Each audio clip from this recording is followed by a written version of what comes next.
Bíblia quiser acompanhar, Tito 2:7. Em tudo seja você mesmo um exemplo para eles, fazendo boas obras em seu ensino, e em seu ensino mostra integridade e seriedade. Esse texto é um texto de Paulo dando orientações para Tito de como ele deveria conduzir o povo, né? Como ele deveria conduzir a igreja. E deu vários conselhos para Tito de como orientar as idosas, as pessoas mais velhas, os jovens. E ele estava dizendo para Tito que mais do que falar, mais do que ensinar, encorajar, ele tinha que ser o exemplo. Então disse assim para Tito: em tudo seja você mesmo um exemplo para eles, fazendo boas obras em seu ensino e mostre integridade e seriedade. Muitas vezes, o que tem acontecido ultimamente, as pessoas que mais têm ficado famosas na internet são as pessoas que mais sabem argumentar, que mais sabem falar, que mais sabem se colocar diante das pessoas, né? E hoje em dia fala assim, olha, para você argumentar bem, você não pode argumentar o argumentador, você tem que argumentar o argumento. É tanta palavra bonita, é tanto jeito bonito de falar, e aí as pessoas viralizam e fazem muito sucesso. Tem até uma faquinha que fala Tramontina, né? Quando a pessoa fala algo que impressiona as pessoas, né? Mas o que Paulo estava orientando Tito é que não adianta falar. Você pode falar bonito, você pode ter vários argumentos.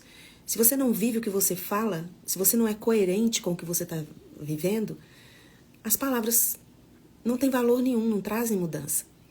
E eu estava vendo uma frase, essa frase é de um autor desconhecido. Muitos atribuem a Francisco de Assis, né? Mas eu não sei. Não diz que é dele, mas essa frase diz assim: pregue o evangelho e, se necessário, use palavras. Certa vez Jesus estava andando com os discípulos para chegar numa cidade. Jesus falou assim: quem que o povo está falando que eu sou? Quem que o povo está dizendo que eu sou?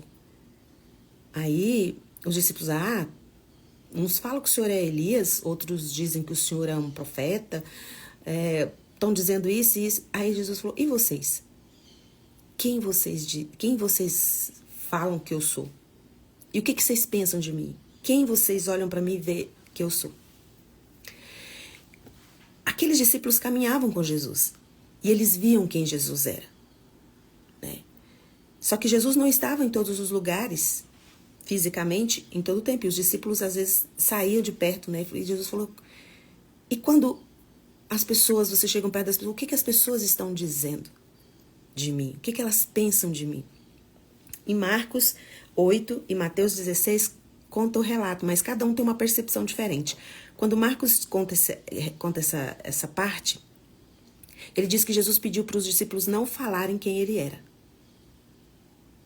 As pessoas precisavam entender quem Jesus era. E precisavam entender olhando a atitude dos discípulos, como eles agiam e como Jesus agia, através da vida deles. E lá em Mateus 16 já tem uma percepção diferente. Não fala dessa parte, fala da parte que Jesus falou assim: olha, Pedro que fala, tu és o Cristo, nós tivemos como Cristo, o Filho do Deus vivo. E Jesus fala para ele: não foi carne nem sangue que te revelou, foi o Espírito. E por causa disso, porque você me enxergou com o Espírito, você tem as chaves do reino.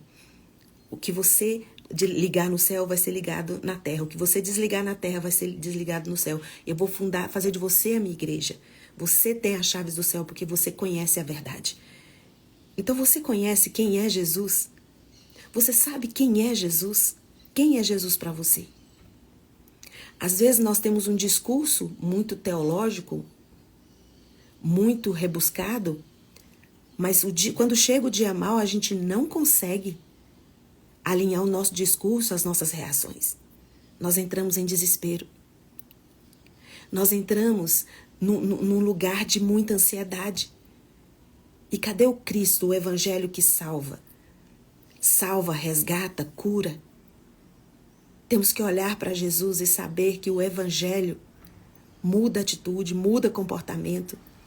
E muitas vezes nós queremos obrigar as pessoas a aceitar o evangelho que conhecemos através da imposição de palavras. E aqui o apóstolo Paulo estava dizendo para Tito, olha, é necessário que você seja o exemplo de tudo que você ensina. Sabe, Jesus é reconhecido como um dos maiores líderes da história. Mas Jesus o tempo todo ele veio, ele se colocava como servo para servir as pessoas. Então, às vezes, as pessoas querem muito liderar as coisas, serem líderes, mas não servem para servir. Servem para mandar.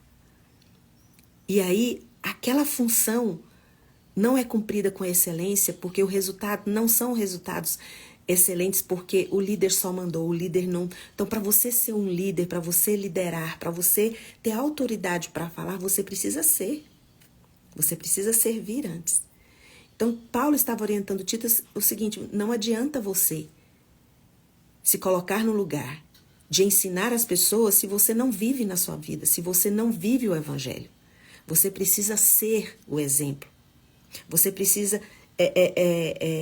mostrar o seu ensino com integridade, com seriedade. Então, nós precisamos viver o verdadeiro evangelho. E muitas vezes, nem é preciso falar. As pessoas vão enxergar Jesus em nós. Porque nós somos Jesus no movimento desse mundo.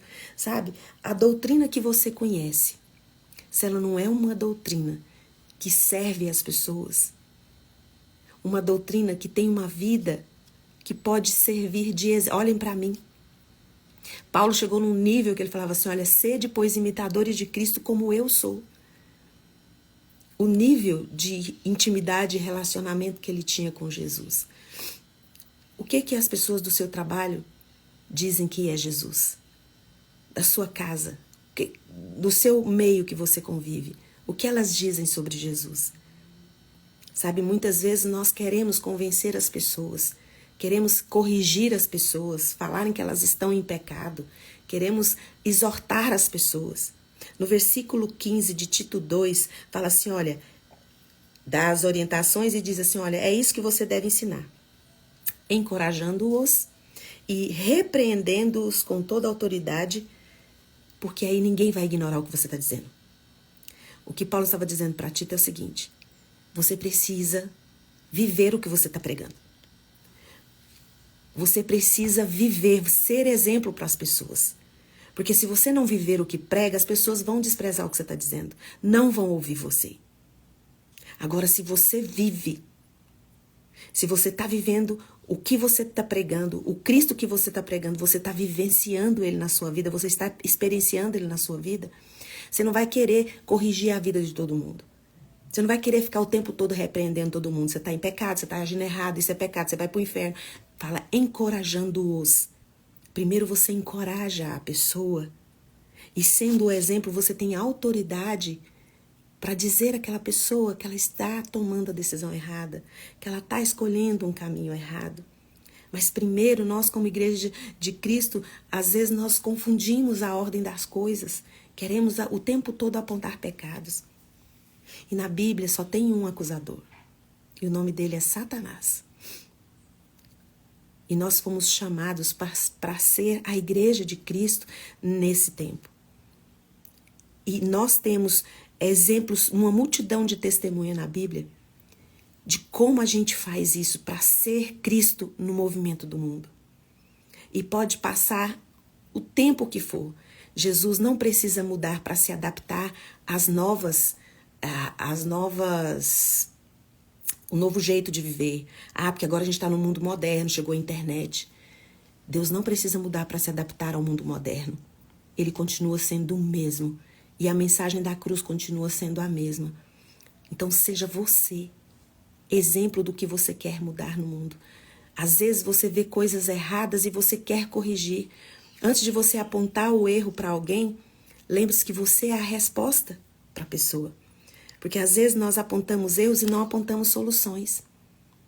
Então, se você enxergou o erro na vida de alguém, se você está enxergando alguma dificuldade, lembre-se que você pode ser a resposta para aquela pessoa. Por isso que lá em Mateus 20:28, Jesus falou, olha, o Filho do Homem não veio para ser servido, ele veio para servir e para dar a sua vida em resgate à vida de muitos. Então nós somos a resposta que o mundo precisa. E muitas vezes nós estamos tão preocupados em corrigir os erros um do outro, apontar o erro um do outro, que nós esquecemos que nós podemos ser resposta para as pessoas. E aí a gente não entende por que incomoda tanto e nos ofende tanto o erro do outro. Se você chegar diante de Deus, Deus vai mostrar que você às vezes está com o mesmo problema que a outra pessoa está. Com o mesmo erro que a outra pessoa está. E você precisa corrigir isso na sua vida para você ser exemplo, para a pessoa olhar para você e falar, se a Andressa conseguiu, eu também vou conseguir. Se a Dione conseguiu, eu também vou conseguir. Porque você não é só alguém que fala. Quando você abre a boca, você traz encorajamento, você traz esperança. Porque o encorajamento não é nada mais, nada menos do que você trazer para o ambiente, trazer para as relações uma esperança. Porque quando nós ficamos no lugar só de acusar e apontar os erros das pessoas, nós não estamos nos colocando como resposta de resgate de muitos. Nós estamos só apontando, mas não estamos sendo resposta. E quando nós começamos a olhar para a nossa vida e ter um relacionamento de perto, assim como Pedro teve com Jesus, tu és o Cristo, o Filho do Deus vivo. Quando ele diz Cristo, é Salvador. Não é só Filho, ele é Salvador.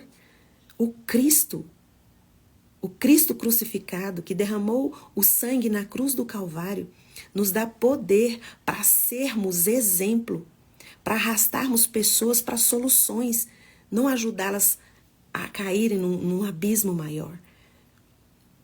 Quantas pessoas às vezes olha para a vida de alguém que está sofrendo e fala, você deve ter pecado. Tem algum pecado que você deve ter cometido que você não prestou atenção, que você não viu. E no versículo 15 de Tito 2, fala assim, e primeiro vem o encorajamento, e aí depois você repreende. Você aceita ser repreendido por aquela pessoa que passou pelo que você passou, que vem com uma palavra de esperança. Não tem como você ignorar a repreensão de alguém que vem com um exemplo e com resposta de como você sair daquele lugar. Paulo estava dizendo para Tito, olha, é isso que você deve ensinar, encorajando-os, trazendo esperança para as pessoas. Daí você pode repreender, porque você vai ter autoridade, vai ser o seu ensinamento, o seu evangelho que você está trazendo tem integridade. Não é um evangelho fantasioso, mágico, mas é um evangelho vivido e vivenciado na sua vida. Então, a gente às vezes quer pregar um Jesus tão distante das pessoas, porque a gente está falando um evangelho da boca para fora. E nós precisamos vivenciar. Nós precisamos trazer o evangelho de Cristo para o nosso dia a dia. E quando você quer trazer alguma mudança para o seu ambiente, alguma mudança para a sua cidade, para o mundo, você precisa ser esse exemplo. Você precisa ter vida com Deus. Ah, mas eu aceitei a Jesus muitos anos, 40 anos, mas você não tem vida com Deus. Sabe, você não tem experimentado milagres no seu secreto. Você não tem vivenciado o poder de Deus na sua vida. Você só quer apontar o erro das pessoas. Porque o pecado do outro é muito maior que o seu, não é? Não é. Não é maior que o seu, não é maior que o meu. Todos nós pecamos e precisamos desesperadamente da graça de Deus para viver. Quem as pessoas dizem que é Jesus? Eu e você temos a responsabilidade de mostrarmos com o nosso exemplo, com a nossa vida, quem é Jesus. Os milagres que Jesus faz e fez continuam sendo os mesmos. Eu falo muito sobre dor aqui. Eu falo muito sobre as emoções. É uma coisa que eu falo muito aqui na minha live. Mas pode ter certeza que tudo que eu falo aqui nessa live, na maioria das vezes eu estou falando de mim. Eu estou pregando para mim, eu estou falando para mim, porque são coisas que eu não ouço falar, são coisas que eu tenho vivenciado. E a minha função aqui nessa internet é servir sua vida, é servir você. Não adianta você entender o contexto do evangelho e da salvação e querer apontar a cruz para as pessoas, o erro das pessoas, sem trazer esperança, solução. Eu quero dizer para você que eu estou aqui hoje, diante de vocês nessa live, porque eu sou um milagre do evangelho. Eu sou o milagre de Jesus. E eu posso encorajar você todas as manhãs, porque não é um Cristo que eu ouço falar, é um Cristo que eu vivencio todos os dias. Que eu tenho motivos de sobra para não sair da cama, para me afundar em depressão. Mas eu tenho um motivo maior que não me deixa parar. E esse motivo é o Cristo de Nazaré. Então não pare. Não fique só falando, seja. Assim como Paulo disse para Tito, eu vou dizer para você, em tudo você você mesmo seja um exemplo para as pessoas. Existem pessoas que estão desesperadas, não sabem o que fazer da vida. E quando olhar para você, vai enxergar esperança. Vai enxergar esperança, porque a sua vida não tem necessidade de palavras. As pessoas olham para você e vão enxergar o milagre da cruz.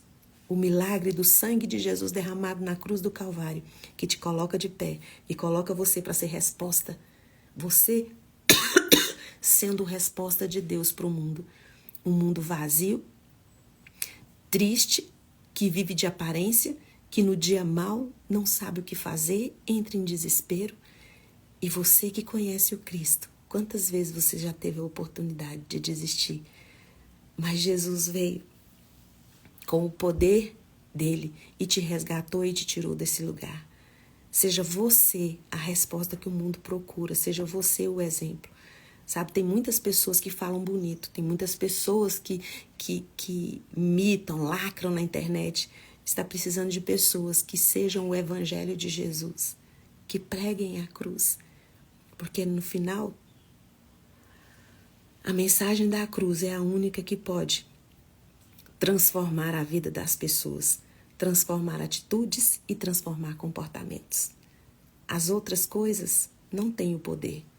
Pode, por um tempo, mascarar uma dor, mas quem arranca mesmo a dor do peito das pessoas é o Cristo de Nazaré. Que Deus abençoe seu dia, que Deus abençoe sua vida. Que assim como Tito, você seja alguém que passe autoridade no que você diz, porque você não só diz, você é. Coloca a mão no coração, eu vou orar por você. Pai, em nome de Jesus, obrigada porque o Senhor é bom e a tua misericórdia dura para sempre. Obrigada porque a cruz do Calvário traz transformação e resgate para qualquer pessoa. Se existe alguém aqui nessa live que ainda não experimentou esse amor da cruz, em nome de Jesus, Espírito Santo, os convença. Porque o Senhor é a melhor oportunidade que nós temos de mudar as nossas atitudes, o nosso comportamento, de sermos salvos da condenação eterna e da condenação dos nossos dias. Porque todo dia o Senhor tem salvação para nós, todo dia o Senhor derrama a sua misericórdia e todo dia tem esperança nova. E nós somos a esperança do Senhor aqui para as pessoas que vão olhar para nós, saber do vale que estamos, mas saber que estamos seguros, porque é o Senhor que nos sustenta. E agora, na autoridade que o Espírito Santo de Deus me dá por causa do sangue de Jesus derramado na cruz do Calvário, eu ministro cura sobre você. De toda doença do seu corpo ou enfermidades de alma, seja curado agora, seja curada em nome de Jesus. Amém. Um beijo e até amanhã às 6h30. Tchau, tchau.